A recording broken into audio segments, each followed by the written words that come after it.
Today we're looking at the IELTS listening test, and I'm going to show you some tips about how to do the test and also show you how to improve your score even further than that. Also, because academic and general training IELTS have the same listening test, this lesson is appropriate for all IELTS students. My name is Lara Ryan. I've been an IELTS examiner, I've been an IELTS teacher at the British Council, I've been doing this for over a decade, and I am the founder of Complete Test Success.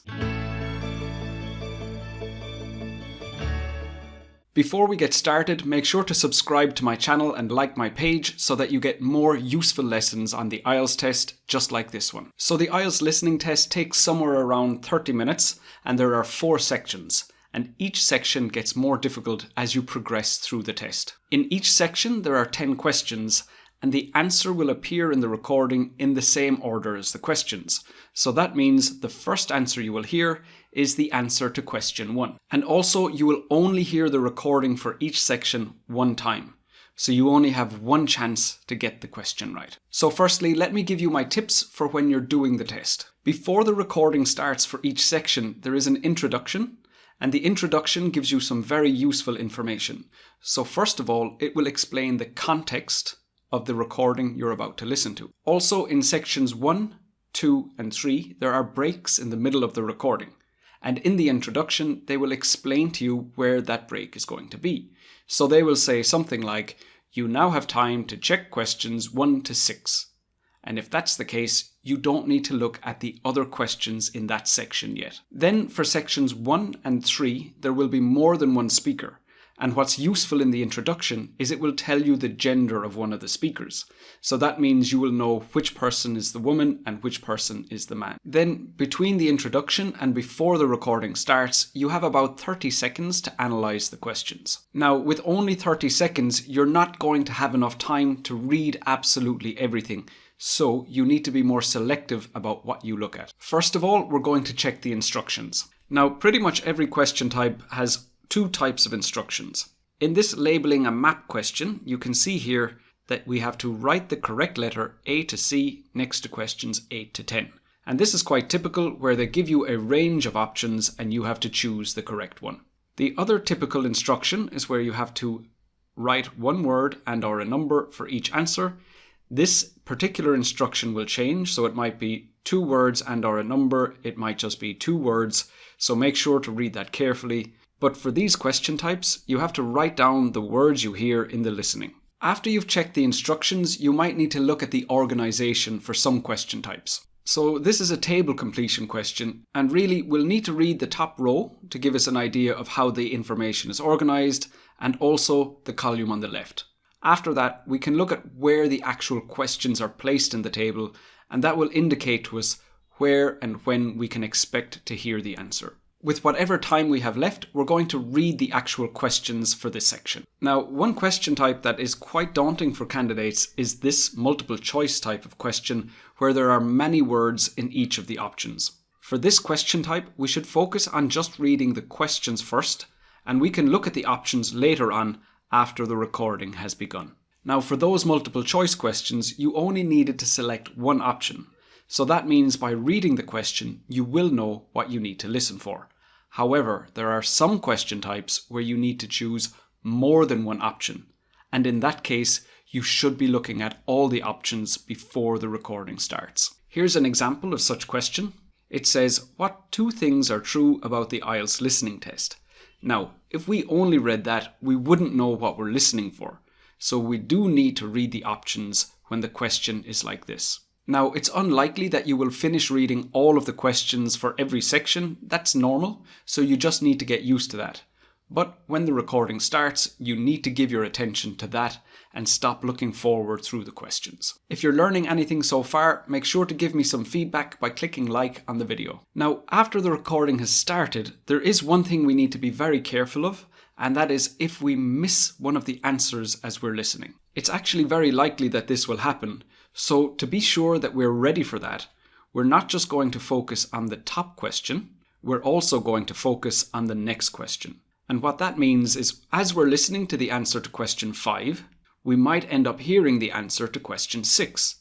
That indicates that we've already missed the answer to question 5 and we now need to turn our attention to question number 7. Now, obviously, it's frustrating when this happens, but it will happen at some point in the IELTS listening test. So by staying one question ahead of where you already are, that will mean that you only miss one answer instead of continuing to listen for that and missing many other answers that come next. There is also 30 seconds at the end of each section to check your answers. So if you do miss any, you can use that time to guess any of the ones that you didn't get. Now, while you're doing the IELTS listening test, you need to listen to the recording, you need to read the questions, and you need to write your answers all at the same time. So it is important that you know when to do what. One thing to keep in mind is that they don't discuss the topics randomly. They will discuss one topic at a time and move through them, never jumping back and forth. So for example, in this question, we know that they're going to discuss sections first. They're going to completely finish talking about this before they start to discuss questions. And then similarly, they will say everything that they're going to say about questions before they start to talk about answers. Now, how you can use that to your advantage is when they finish discussing one of the topics, they will introduce the next one. And generally, there will be no specific information while they are introducing the next topic, and that is a good opportunity to focus on the questions and read ahead for any you haven't looked at yet. Now, you do need to stay listening to the audio while you're reading. So you'll read for a few seconds, tune back into the audio just to recognize if you're still following where they are, and also if they start to discuss the specific information that you need to answer the next question, that means you need to focus completely on the recording again. Also, within the recording, you will find that the IELTS test has lots of distractors. And what that means is it's basically things that are trying to fool you into selecting the wrong answer. So the first way that the test will do this is they will change the answer. So they might say, the candidates need to wait in the corridor outside the exam room. Oh, actually, no, that's not right. Before that, they need to wait in the waiting room. So you need to continue listening in case the speaker changes the answer. The other type of distractor is where they mention all of the possible options you're given. So in this question, they might say exam, begin, staff, look, waiting, and examiner all throughout the recording to try and convince you to choose the wrong answer. What that means is that if you hear one of the words, that does not indicate that that's the answer. You need to actually understand what the speaker is saying. Also, while you're reading the questions, it's important to predict what you think the answer will be. Now, it's not important that your prediction is correct, but by making a prediction, you're much more focused when the recording is talking about that topic, and you will hear more easily if your prediction is right or wrong, instead of having no expectations and just waiting for the recording to give you the answer. So let's say, for example, we're looking at question 15. I can look at the context of the information and it says each section has 10. So I know that it's going to be one word because that's what the instruction gave me, and I know it's going to be a plural noun because it's coming after the word 10. Then by looking at this information, there are some similarities between the 4 sections. I can use that to help me predict what the answer for question 15 is going to be. And as I said, it doesn't matter if your prediction is right or wrong. It just helps you to focus. Also, a lot of teachers will tell you to look out for keywords, but you need to be careful with these. So just because the word 10 is mentioned, that does not mean it's time for you to focus on the listening. Sometimes the answer will come before the keyword. So the recording might say, well, in relation to the questions, there are 10 of those. So if you're waiting to hear the keyword before you start listening carefully, you will already have missed the answer. So really, it's much more important that you listen closely and you follow the recording from start to finish. Then after the recording for each section is finished, you get 30 seconds to check your answers. During that time, I recommend you check the grammar of your answers, the spelling of your answers, and also for any answers you didn't get, you should guess now because the context of the recording will still be fresh in your mind. So let's say I'd written my answers in here. The first one, I spelled parts incorrectly. Even though the answer is correct, without the correct spelling, I will not get the mark for this.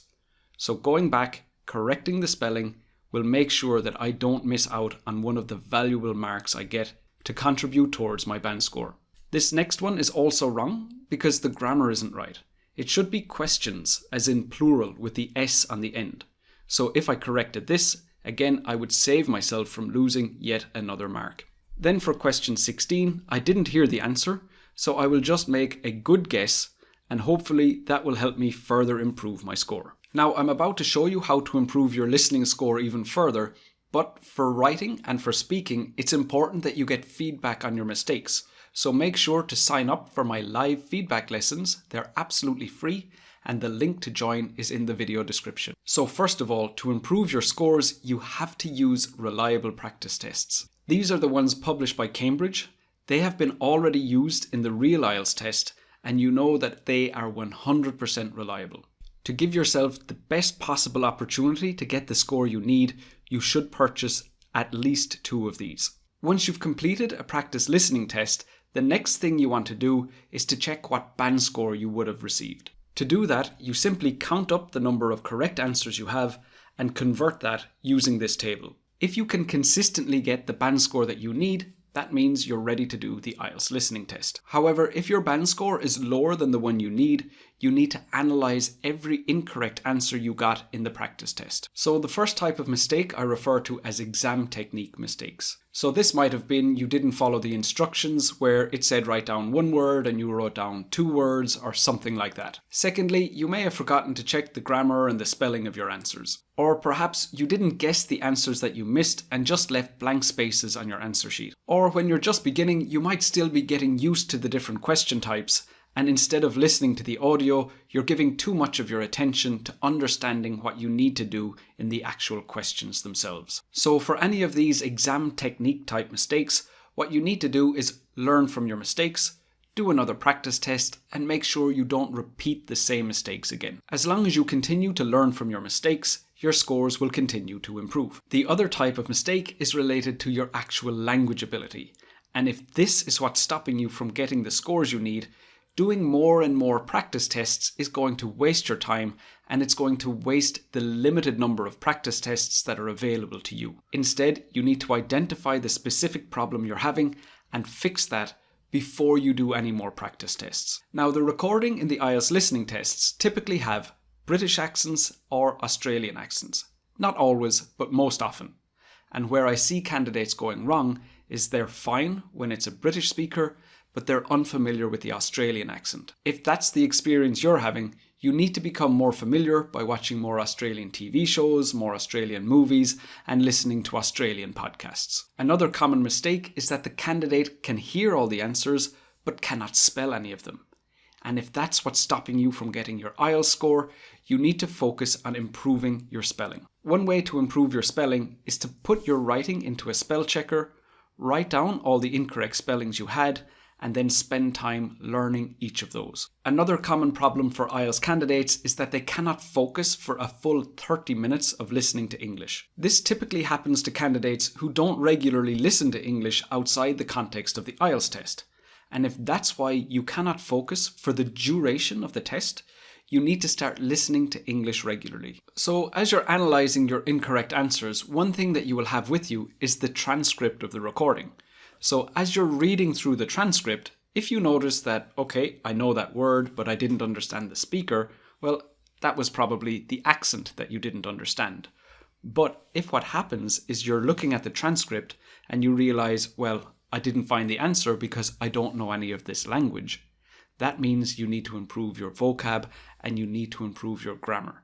So just forgetting about the IELTS listening test and focusing completely on improving your English is the best and fastest way to get the scores you need. Or the problem might be that you're too slow a reader. So when you're focusing on the questions, that's taking you too much time, and by the time you're back listening to the recording again, you've already missed the answer. If that's what's happening to you, you need to improve your reading speed. Okay, so let me know in the comments, how many new tips did you learn in today's lesson?